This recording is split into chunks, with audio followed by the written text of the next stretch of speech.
We were talking a little bit before our interview started about a brand new project you're working on, and you just seem really excited about this brand new album.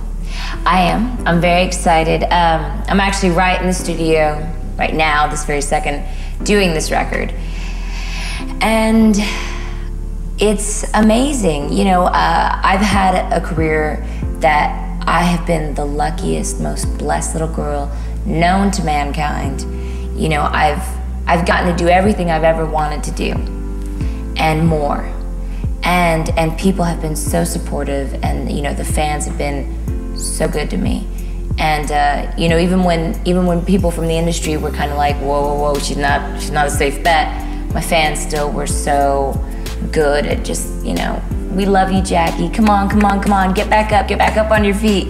You know, and so this record is basically the story of, you know, all those, everything I've learned in the past, you know, however many years, 11 years, 10 years, to now. And what I went through specifically in the past couple of years, you know, everything from coming out of depression and the steps I took getting there, songs about that, and then songs about my epiphany, my realization that God and that Jesus Christ was still, he was right here, ready and waiting for me to learn the way, you know, to him. And so many just coming back into the light again after being in the dark for a while. I felt like I couldn't find God anymore. Like he wasn't right here. He wasn't tangible. I couldn't reach him. I couldn't touch him. I couldn't feel him. As much as I called out to him, I couldn't feel him still.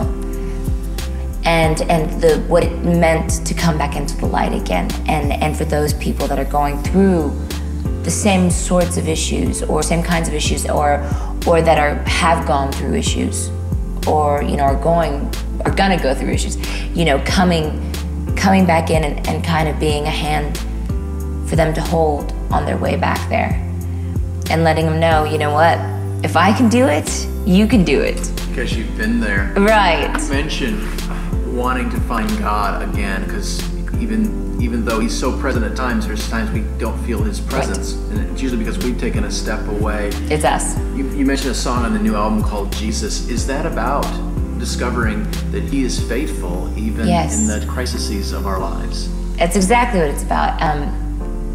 The lyrics of the song Jesus are, often I am shaken by the world.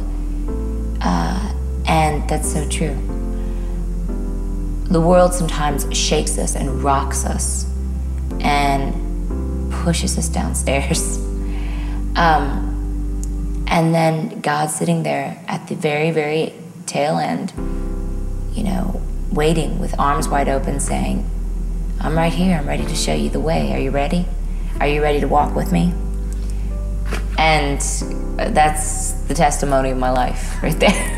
That's a good testimony. Yeah. Tell us a little bit about a song called Love Out Loud. That's just such a joyous title. Love Out Loud. Yeah, well, Love Out Loud is, LOL.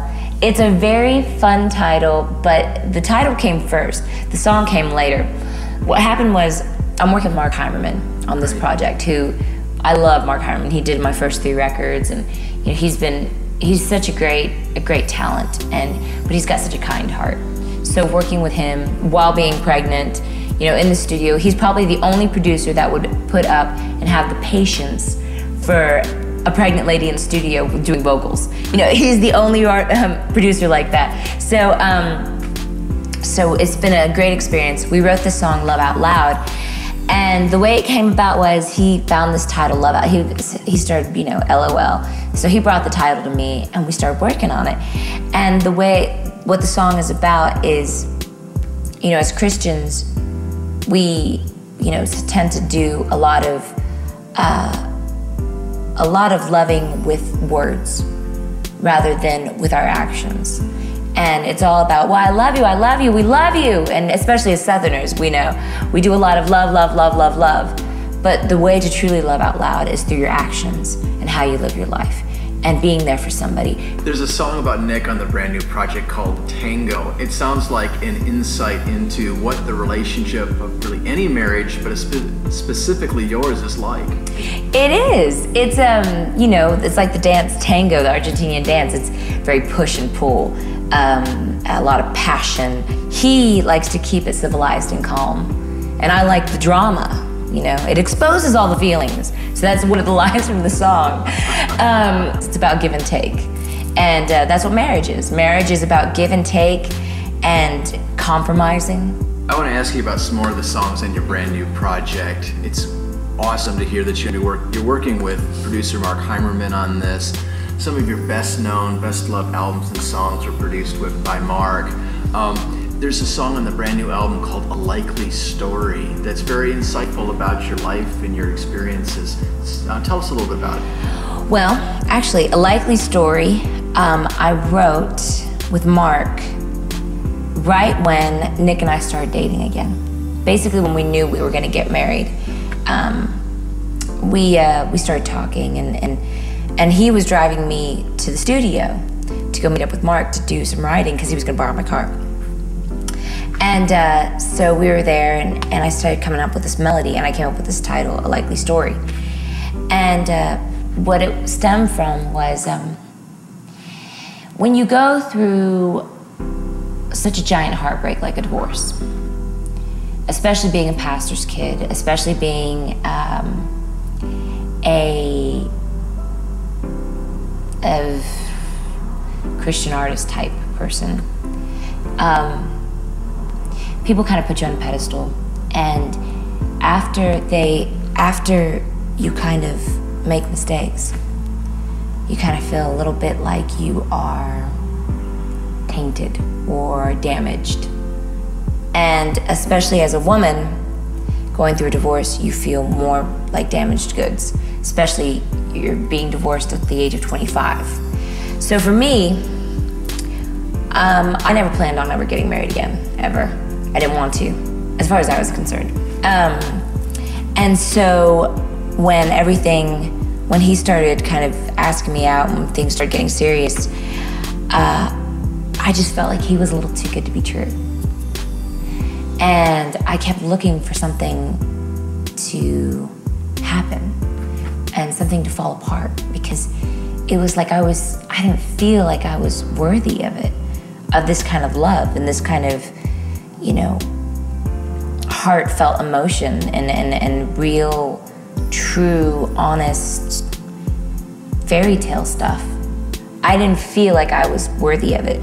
So I wrote this song about how you go through the feelings of that you're damaged, and yet this other person, Prince Charming, can still be standing there waiting with his arms open going, hey, I'm telling you I love you, why don't you believe me?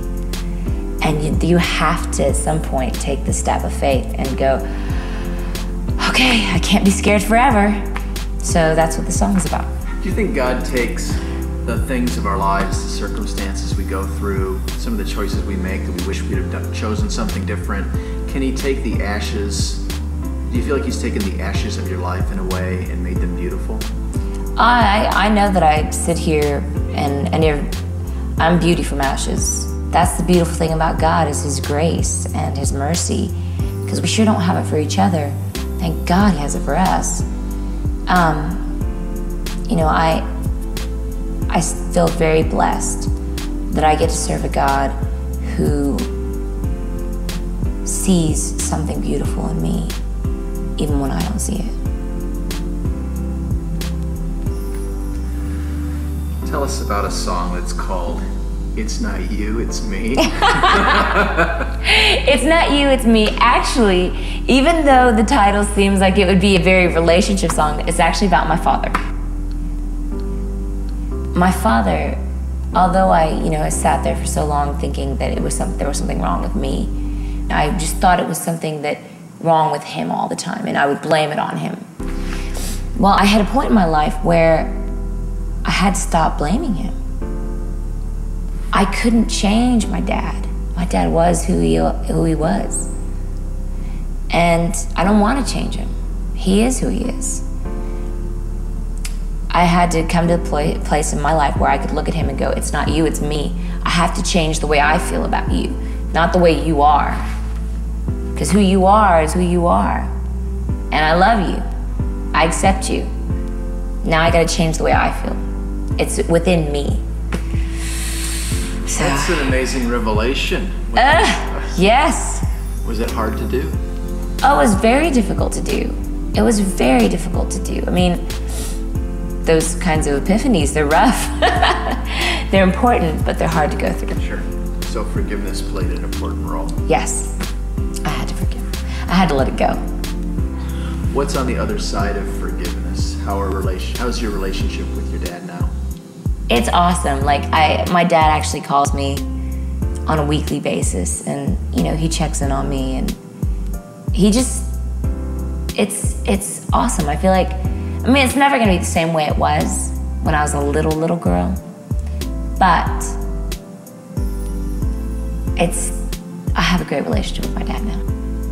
I want to get back and ask you a little bit more about your new album that's coming out in spring of 2008. Mm-hmm. You're also going on a tour.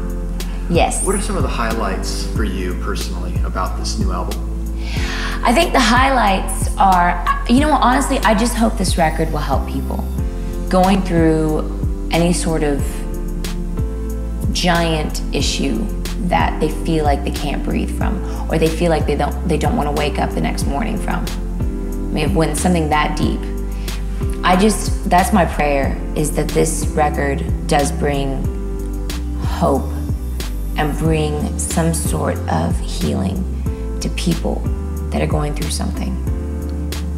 I just wish I would have had something to listen to, somebody tell me that they totally understood what I was going through when I was going through stuff in my life, when I was coming out of depression, and you know, when I really needed friends. I hope that this record can be that for people, because there's so much hope and there's so much to look forward to in life. And you can be happy. And it does get better. Un lugar celestial, just a little bit of heaven, sent from up above. Para más de Jaci, suscríbete a este canal. Where the presence of my Father holds me in his love. Un lugar celestial.